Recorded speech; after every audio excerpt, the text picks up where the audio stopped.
Hati-hati melintas di Ratulangi Selatan. Depannya Labang Baja ada pohon tumbang. Jadi 3 unit mobil kena tumbangan pohon tumbang. Inilah dia kronologisnya.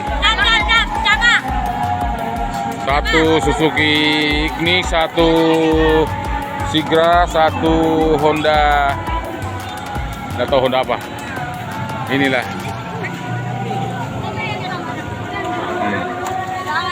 Umur pohon ini sudah 50 tahun. Jadi sewajarnya pihak pemerintah bertindak bagaimana cara bisa mengantisipasi pohon-pohon tua yang ada di Kota Makassar ini. Inilah sekedar masukan.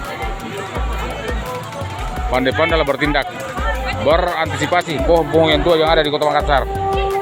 Inilah dia. Pohon kecil ini pohonnya sudah tidak layak